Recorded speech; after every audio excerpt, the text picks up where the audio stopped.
Hello friends of Samantha's Bowspring community. I'm Samantha Simpson, your Bowspring teacher extraordinaire, and I'm with you every week demystifying Bowspring poses.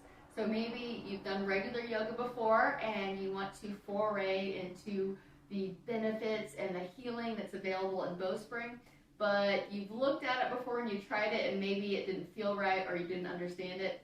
Well, this is where you're going to learn a pose 1 week at a time, and I'm going to demystify it and take the mystery out of it. So today, I'm going to teach you Crescent Moon pose. This pose is so great for opening up the side body and the belly, and it's something we do quite a lot, almost in every Bowspring class. There'll be a Crescent Moon pose. So to demystify it, we'll first get present in our body. And we'll really want to take root with the floor, so pay attention to your feet here. Now, we don't want them too wide away from each other, and it's not like Bikram where they're touching either. So we want a hip distance apart, and I notice with a lot of my clients, they think that their hips are a lot wider than they are. So you can put your hands on your hip bones, and your middle of your foot will come down under that. So a lot of times, it's a lot more narrow than you think. And you could even use your mirror. I've got mirrors everywhere so I can check my alignment. And a lot of times people, they unknowingly have their feet flared out like this. Well, you really want to pay attention to that because that'll affect your knees and your hips along the way. So bring your feet, I call it equal feet. So the second toe is in line with the middle of the heel. So that'll keep you rooted. Also in Bowspring, we're trying to pick up the posterior chain, which is that back line of fascia and muscles on the back side of your body. So you want to bring more weight in the front part of your foot, which we call the paw.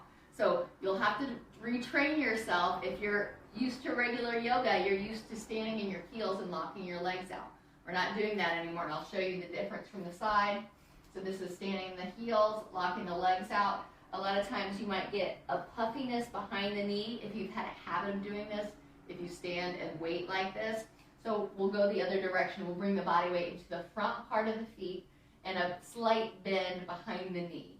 We call that our flex, bend, crease. So you got a flex at the ankle, a bend at the knee, and a crease in the front of the groins. We always want this to be divoted right here at your bikini line. We don't want the pelvis to push forward or have a flatness. So we're looking for a hollow right here. And notice when I found that hollow, there was a springiness involved. And that's what we want. We want this uniform tone and flow. All right? So we're rooted from the waist down. The toes stay connected to the earth. By all means, do not lift the toes. Keep them connected. Imagine that there's a 10-pound weight in each toe, so that really weighs them down without forcing them down. All right? The hips we want to tilt forward, and the glutes are going to mound up. So your glutes, instead of squeezing them together and down,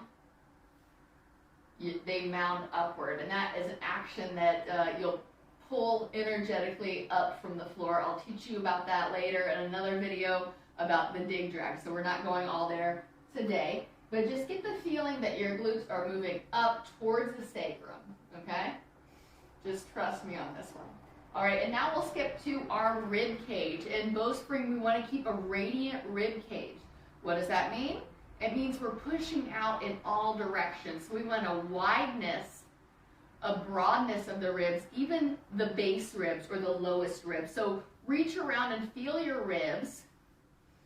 And you may, I tell a lot of people to do this and they go like this. And I'll be like, friend, you got ribs way down here you forgot about. You became disconnected to them. They've become sunken under layers of fascia and fat. And what we're doing in Bowspring is we're freeing them.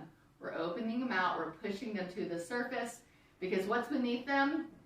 Functional organs that we need to use, our lungs, our kidneys, all right? So we're going to give them more space by pushing the ribs outward, all right? So think about your low ribs pushing outwards. It's pretty easy to push the low front ribs outwards. It's a different story to push the low back ribs outwards, and that's what we're really going to try to work on. We're going to open up in Crescent Moon pose, which is what we're doing today. So first, just send an intention of widening an east and west widening, and also a forward and backward widening of the ribs, all right? So that's the rib cage. We also call it radiant heart. It's like you're pushing your love out towards your boundaries very wide, all right? The arm positioning in Crescent Moon pose is called ecstasy arms. And we use ecstasy arms all the time in Bowspring. Now, when I first started Bowspring, it didn't really feel like ecstasy. It kind of felt like I should call it agony arms. And I see this in a lot of my students, and they struggle so much, and a lot of people don't want to continue Bowspring because of ecstasy arms. They think it doesn't feel good. So I'll give you some tips to ecstasy arms today. So what it is, it's a placing of the hands on the side of the head with the elbows forward. All right, that seems pretty easy. But typically our patterns, what we've been doing our whole life in our other exercises, make this difficult to accomplish in the right way, in a way that doesn't hurt or feel stressing. So to get more specific about it, we're going to cup out our palms, make our fingers springy and soft, but our palms firm, and we call that a cup hand. So we're taking two cup hands, again, strong palms, soft fingers. We're touching fingertips, not fingerprints, fingertips to the sides of the head. So I'm talking the sides of the head. Your thumbs are going to be in the position that a pencil would be if you were putting a pencil over your ear. So it's really touching my glasses right now, okay? The palms are cupped, the fingers are soft, the fingertips touch the side of the head. Okay, so I see a lot of people trying to interlace their fingers and putting it behind their head. Okay, maybe you can get away with that in your Bowspring class, but true ecstasy arms is elbows narrow, cup hands on the sides of the head. And you really want to garner a strength from your palm, and that strength will tone up the whole arm. And what happens when you can find strength from your palm, you'll tone your forearm and your upper arm and your tricep, and it's going to be less heavy on the shoulders. So really focus about cupping that palm, and then you take the weight out of your shoulders, okay? We want the forearms to push up towards the ceiling. Yeah, and when you do that, your radiant ribs lift up as well. So typically, I see something that goes on a lot in a Bowspring class is when someone does ecstasy arms, their traps tighten up and they lift their traps up really tight. They get shortened in the neck. We do not want to do that. We want the shoulders to be floaty and broad, the elbows narrow. Another thing that I see happening in Bowspring is people will want to do this, and so this has a nickname. It's called holiday arms. So we're not doing holiday arms. We're not laying out on the beach, all right? And the reason why is because when the elbows are wide, we've shortened the distance between the shoulder blades. In Bowspring, we want to keep that area broad, so that's where we get lightness and balance from that area, and we're not going to close it off like we do in other exercise systems. All right, so notice when I have holiday arms, which is what we don't want, the place between my shoulder blades is shortened and smaller.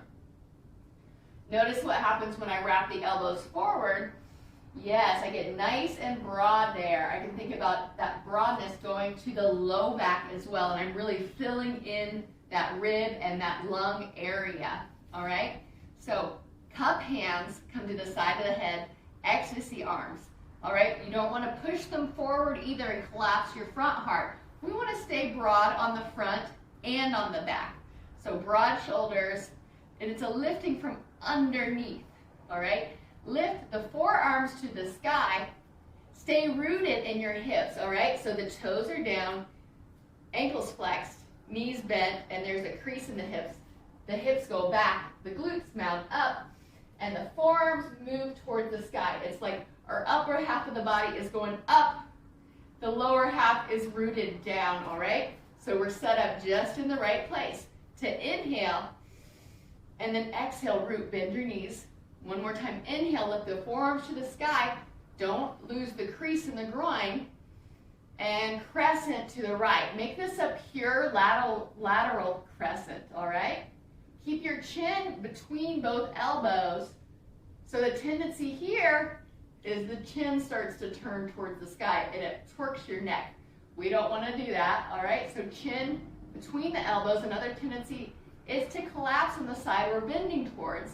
So to keep us from doing that, let's take one hand to horseshoe, all right? And then breathe wide into the right ribs. Keep your chin going in the same direction your elbow's going. Good. And we'll add another level of complexity. We'll take a cup hand to the elbow, fold the elbow narrow. Yeah, there you go. And then keep your chin between both elbows. All right, so don't turn your chin towards the sky.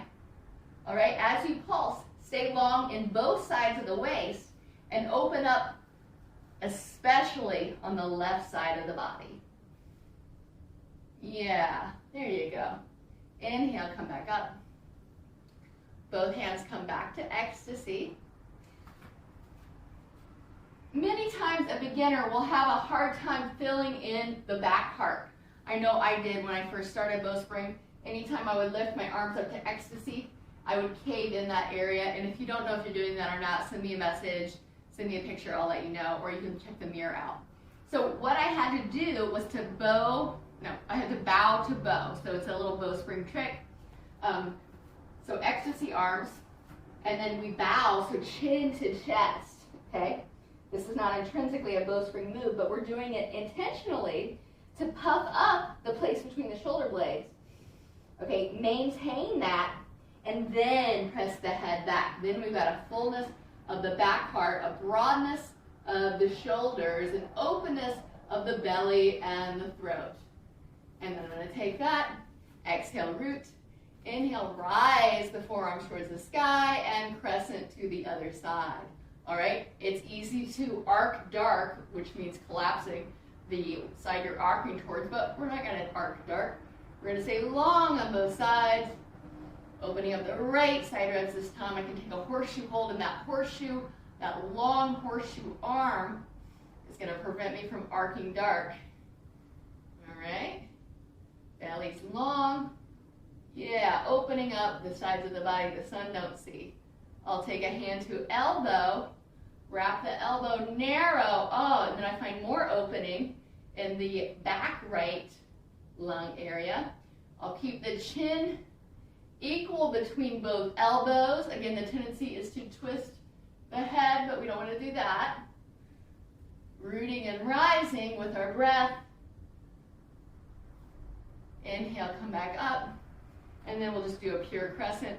Inhale, lengthen, and exhale, root. Yes, chin is in line. It's between both elbows. We're staying long on both sides of the waist. Inhale up, and exhale, crescent other. Make your smile. Lift the roof of your mouth. Inhale up, and exhale. Release the arms. That is Bowspring Crescent Moon pose, and that gets further complicated by other moves and lots of fun variations. And if you have any questions, I would love to answer them in the chat or send me a question individually. I hope you enjoyed this. This will be posted on YouTube with other videos explaining how to do basic Bowspring moves. Thank you for watching. Namaste.